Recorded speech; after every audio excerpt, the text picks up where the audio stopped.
hii, lakini specifically kwenye wizara yetu ya tawala za mikoa na serikali za mitaa. Mheshimiwa Spika, Mheshimiwa Naibu Spika, mwaka 2021 TAMISEMI tulikuwa tukikusanya kiasi cha shilingi bilioni 757 kama mapato ya on source. Lakini Mheshimiwa Spika, mwaka huu tumefikia level ya kukusanya kiasi cha 1.57 trillion. Pengine mtasema kwa nini nimekuja na argument hii. Mheshimiwa Spika, vyanzo vya mapato vilikuwa sio sustainable. Tulikuwa tunategemea vyanzo vingi, kutegemea mazao na mvua na vitu vya namna hiyo, lakini sasa hivi kuna fedha nyingi za miradi ya kimkakati ambayo imepelekwa kwenye maeneo yetu, na maeneo hayo kuwa sehemu ya kutengeneza fedha, na halmashauri zetu zimeendelea kupandisha mapato. Mheshimiwa Spika, nipende pia kukushukuru wewe kwa kunipa nafasi hii ya kuchangia hoja hii.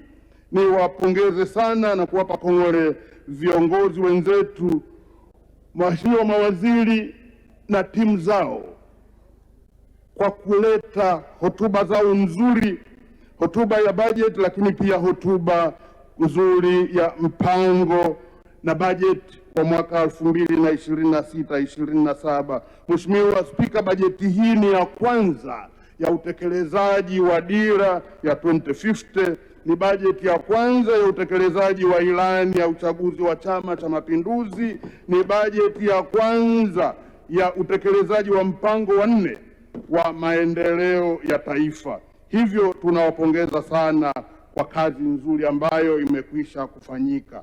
Mheshimiwa Spika, tunawapongeza sana waheshimiwa wabunge kwa kuchangia hotuba hii ya bajeti. Na kwenye hotuba hii ya bajeti, Mheshimiwa Spika, waheshimiwa wabunge wamegusia maeneo 9 ambayo yanaigusa tawala za mikoa na serikali za mitaa. Hoja hizi Mheshimiwa Spika, ya kwanza ilikuwa ni swala la ongezeko la mgao wa fedha za maendeleo kwenye mapato ya ndani yasiyolindwa. Mheshimiwa Spika, kwenye bajeti hii tumeona ongezeko hili limetoa kule tunakochangia 10% ya wanawake, vijana na watu wenye ulemavu, tumeongeza 5% ili kuweza kutengeneza miundombinu ya kuwezesha biashara zifanyike na vile vile vijana waweze kupata ajira. Mheshimiwa Spika, kwenye bajeti hii maombi yenu waheshimiwa wabunge yamechukuliwa na yamefanyiwa kazi kwa uwezo mkubwa kama ambavyo tumeshaona kwenye bajeti yenyewe. Mheshimiwa Spika, jambo la pili ambalo waheshimiwa wabunge wameliongelea sana ni kuhusu ujenzi wa masoko kujengwa kuzingatia uhalisia. Mheshimiwa Spika, hili na lenyewe tumelichukua kama wizara. Kuna majengo mengi ambayo yamejengwa masoko ya ghorofa, lakini huenda yakawa sio kwa uhalisia wa wananchi wanaoyataka. Kwa hiyo hili Mheshimiwa Spika, kwenye bajeti ambayo tumetengewa fedha ambazo zitaenda kuimarisha miundombinu hii, tutahakikisha kwamba miundombinu hii inaenda kujengwa kwa kuzingatia uhalisia na mahitaji ya wananchi. Mheshimiwa Spika, swala la tatu lilikuwa ni fedha za mikopo kwa vijana kuwafikia walengwa kwa wakati. Mheshimiwa Spika, hili limeongelewa sana na waheshimiwa wabunge na tumehakikishiwa pia kwamba ile 10% bado itaenda kwa 442.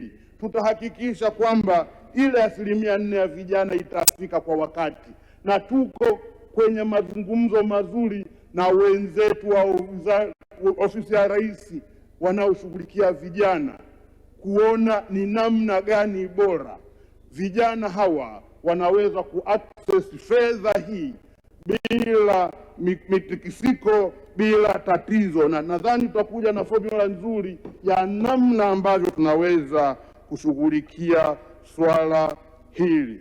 Mheshimiwa Spika, hoja ya 4 ilikuwa ni mifumo ya TAMISEMI kusomana na TRA. Kumekuwa na changamoto kwamba baadhi ya mifumo yetu ilikuwa haisomani na TRA. Kwa hiyo kuwafanya wafanyabiashara wadogo kuchajiwa kabla ya kuanza kufanya kazi zao, tumeanza kulifanyia kazi hii Mheshimiwa Naibu Spika, na tuna uhakika kwenye bajeti hii inayopitishwa Mheshimiwa Naibu Spika, tutahakikisha kwamba swala hili tunalifanyia kazi kwa uharaka. Mheshimiwa Naibu Spika, swala lingine ama hoja nyingine iliyokuja ni kuhusu kuunda halmashauri angalau 3 kwenye jiji la Dodoma. Mheshimiwa Spika, tumelichukua hili na kuanza kulichakata.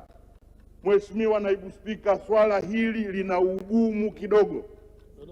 Kuanzisha mamlaka 3 ndani ya mkoa mmoja, tena makao makuu, inaweza kuwa ni changamoto, kwa sababu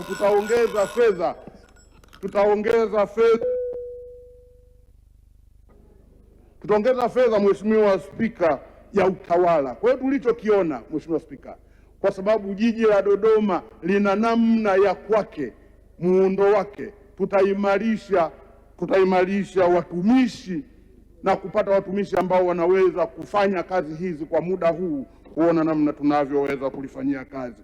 Mheshimiwa Spika, ya 7 ilikuwa ni kuondoa malipo ya fedha taslimu kwenye majiji. Hii Mheshimiwa Spika, tumeipokea na tunaendelea kuifanyia kazi. Ya 8 ni juu ya kufanya tathmini ya uwezo wa kila halmashauri kukusanya mapato kulingana na uwezo wa halmashauri hizo. Mheshimiwa Spika, tathmini hii imeshafanywa na tumeshazigawa halmashauri kwenye makundi. Kuna makundi yanayotakiwa kupeleka fedha za maendeleo 70%, kuna yanayotakiwa kupeleka fedha za maendeleo 60%, kuna wanaotakiwa kupeleka 40% na kuna wanaotakiwa kupeleka 20%. Kwa hiyo kutokana na hii tuna uhakika kwamba makusanyo yataendelea kuwa hivyo. Mheshimiwa Spika, swala lingine la mwisho ambalo limetutouch ilikuwa ni ile fedha ya barabara kupelekwa moja kwa moja TARURA. Mheshimiwa Spika, hili tumeliona kwenye bajeti hii kwamba 70% ya fedha ambazo zinakusanywa kwa mfano kwenye mafuta zitapelekwa moja kwa moja road fund na zitapelekwa moja kwa moja kwenye mfuko wa TARURA. Nini maana yake Mheshimiwa Spika? Maana yake ni kwamba sasa fedha za kwenda kufanya miradi ya barabara zitakuwa zinapatikana kwa urahisi, na kile kilio cha waheshimiwa wabunge wote ambao wamekiraisi humu ndani tutakuwa tumekipatia suluhisho. Mheshimiwa Spika, baada ya kusema haya, mimi niwaombe tena ndugu zangu waheshimiwa wabunge, kesho tukaipigie kura ya ndio bajeti hii, nikiwaomba ndugu zangu wa upinzani kwa mara nyingine tena, kesho tuungeni mkono ili bajeti hii ikipita tuweze kupeleka vituo vya afya kule kwenye majimbo yenu, tuweze kupeleka madarasa kule kwenye majimbo yenu, na tuweze kupeleka barabara kule kwenye majimbo yenu ambayo mlikuwa mkiomba kwenye michango yenu. Mheshimiwa Naibu Spika, naomba kuunga mkono hoja. Asante sana. Asante sana Mheshimiwa Waziri wa Nchi, Ofisi ya Waziri Mkuu.